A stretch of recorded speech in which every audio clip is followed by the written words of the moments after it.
YouTube, how the fuck you doing? Hey guys, Nadeshot today. I'm bringing a brand new video. I hope you guys are all having a fantastic day. Probably the most successful week that we have ever had in 100T's esports history, just because of how much was actually on the line. We had qualifiers for Berlin to make it all the way to the championship for our Valorant program, and then we had a great opportunity for our LCS team to qualify for Worlds for the second time in our team's history, and hopefully make it into the winners bracket finals for the summer split here in 2021. Obviously, both of those qualifiers were a success. And so what we put together is a compilation of some of the best plays that I can react to from both Valorant and LCS. Our teams did an incredible job of displaying their entirety of talent. Should we say totality of their talent and cohesiveness and teamwork? I don't know, man. We can use a lot of descriptive words. All you guys need to know is that our LCS team and our Valorant program, they hit the right gear at the right time collectively, and our organization is incredibly proud of them. So let's watch some of the best plays from these pivotal moments in our team's history and see what they did. All right, pause it real quick. Hey, check out the scoreline, 7-2 on Haven. Okay, we're on a 4v5, already at disadvantage. Getting as many rounds as we move into the second half of this map was critical, super important. Go ahead and hit play. Let me see what we got. They're planting bomb over on that C site. Asuna picks up a big entry kill. Hiko trying to go get as much information as possible. You got Steel and a lurk mid-map. Asuna getting aggressive with the jet. Big headshot just to pick up man advantage. 3v3. Zekin, that kid's crazy. 16 years old. Asuna is still terrorizing this site. Throwing that jet smoke screen down. Man, Hiko. Honestly, unbelievable on Asuna's part. Obviously, you don't want to minimize what the other team did. If you don't watch Valorant, you don't realize how many good things needed to happen for us to win. And that's a big, big round to win. 5v2. Big kill from Hiko under heaven. At this point, 4v1, we've got bomb planted. If BCJ pulls this clutch off, it would be the greatest Valorant clutch of all time. I thought that map was over. When you go into a second side down 9-3, I mean, it's looking dreary. Not a lot of hope. But think about at a professional level, you're down 9-3. Not only like the physicality of actually having to come back and win 9 rounds before they win 3, but to do it against a team that plays at the level of XSET does, knowing what's on the line, it was massive. It was absolutely massive. Ascent, this was probably, I think, our map pick. Up 12-11 on a 2v2. If we lose this round, it's a tiebreaker. Hiko with a big kill. This is a hard retake to make, but just unbelievable job of using utility to find information. And then I love the cohesiveness right here, the teamwork between Steel and Hiko.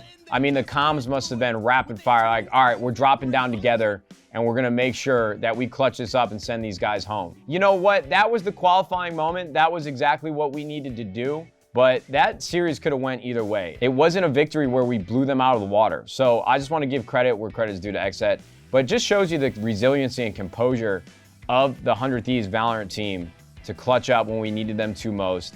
13-11, 13-11, 2-0 versus XSET. We're going to Berlin. So this must have been just an unbelievable feeling. You are going to be on the biggest stage in the world competing for North America in Valorant. Just a massive, massive win. I'm so excited for the players. They deserve it more than anybody. I can't wait to compete on LAN and watch them play and represent 100 Thieves in North America. All right. Now, ooh, okay. I didn't know what we were coming in on there, but you lose first map, right? Envy doesn't feel great. Obviously, this is just for seeding, but seeding is still important. So this one burned. This one had me a little concerned. I was a little worried after we lost 13-5 just because we had played so well on Haven in previous matches. But then Breeze, you know, to tie things up, we looked good on this map versus Faze Clan, and we're up 11-10 at the moment. We're in a 3v4. Asuna with a big kill, another on Reyna, got that door closed. So now Envy is sort of stuck, and we isolated Marv wonderfully, masterfully right here. And this is to, you know, tie up like match point, right? We get to 12-10, we need to win one more round. There's no way that he's clutching this up. So that was a huge retake on 100 Thieves it gets to the later rounds and things get a little bit more dicey, a little adrenaline pumping through people's veins. So to go up 12-10 was a huge momentum shift for 100 Thieves. So obviously we tied things up, 1-1. We're playing Ascent here. Envy trying to come in quick with a lot of utility, using Jett's movement to their advantage. You have us on an eco round. We got shorties and machine pistols. I still can't believe that we won this round. I don't think anybody from Envy was expecting the double shorty strat. I don't think I've actually ever seen that before. And Asuna pulling out the blades, picking up big kills with a thrifty, huge shift in the economy. So that was a really, really, really big deal. I can't believe we clutched that up. I had no idea how well or poorly we were going to perform, but as you guys can see by the stat line, to lose Haven 13-5 and then be in a position to beat Envy on the last map on split 13-5 is pretty poetic. Steel using some of his utility, Nitro Watch on the flank. They threw out a Sky ult here. Looks like Ethan wants to make an aggressive play with this. He's going to work his way towards spawn. Hiko, big time. And now at this point, they got a field victory in their hands. 3v2, bomb planted. Obviously, it gets a little dicey, like I said, in that Viper pit, but Nitro picking up that kill on FNS basically secures this round. If Marv were to pull this off, I would lose my mind. And there it is. A 3-2 victory versus Team Envy in the losers bracket finals. And I can't say it enough. Best of fives, especially in Valorant and League of Legends, are entirely different beasts. Think about that. They had to play 5 maps against one of the best teams in the world, and those maps on average are anywhere between like 30 to 40 to 50 minutes. And it also gave us a great opportunity to get a temperature check on how well we actually do stack up against Sentinels, because obviously it was a blowout in the loss that we had that sent us to the losers bracket. So I was excited to get back in the ring with Sentinels and see how we really stack up leading into Berlin. All right, down 4-1, 10s. Just a lethal Jett. We took him out, though, which felt good. They got 4 people trying to retake right now, though. We got Steel and Hiko's alive. Bottom heaven is just one of those angles that you always clear out. You got Hiko trying to clutch this up. Ooh, okay. All right, Hiko. Hey, man, that's the game right there. You just got to delay. It took Sentinels a little longer to rotate and retake bomb than I think they originally anticipated. So that was a really big win from 100 Thieves just to stop the bleeding. So that was a big time clutch on 100 Thieves' part. Up 4-1 on split. Very similar situation to where we just were on Haven. But Asuna really showing off what he can do with Jett. I don't think people leading up to this event are used to seeing Asuna and Jett. But he's just gotten so much better week after week. And man, he's just so much fun to watch. Just an explosive player at all moments. I mean, just to have the ability to do what he just did, I envy him, no pun intended. That was really great play.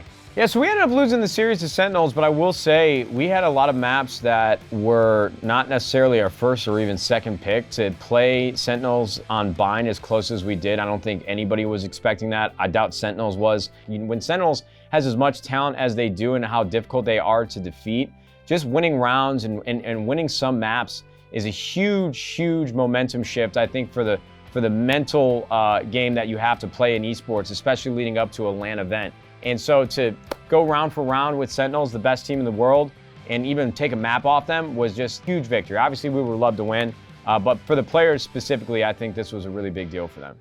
It was a grueling battle over the regular season in the summer split. If you are top 2, you get a bye in the winners bracket, and you only need to win 1 best of 5 to make it to winners finals and make it to Worlds. So this matchup that we had versus EG was really important. Just a huge matchup, especially to take us back to Worlds for the first time since 2018. It's been a little bit of a drought, but I think they were hungry to get us back on the world stage and represent 100 Thieves to the best of their ability and represent North America. All right, game 1. There's a huge fight going on near the Baron pit. Closer just on a killing spree, just crushing right now. And I thought they were biting a little more off than they could chew right here. I was very confused when I saw this, but I underestimated Closer and not really understanding how great his champion, his ability to execute on that champion actually was. I mean, that was a massive fight. A lot of our staff was stoked that we won map 1, but it had us a little on edge knowing with this big of a lead that we had how difficult it was for us to close, but we still had confidence in our guys. I mean, if you can win a map you can win 2 more, plain and simple. All right, game 2. This is very early on. This is in the first 4 minutes. Sort of a little bit of a scramble here as Abadage came over to help. You got Closer someday going down, and EG was just, they didn't stop. And Closer here, I gotta be quiet because I want to hear the casters. Just mind-blowing. Closer had probably the best series out of any player in the last week. I mean, he played his ass off. Even though we ended up losing this map, just to see that type of play and that type of grit from Closer, it was just an incredible feeling. And that was a lot of fun for me to watch.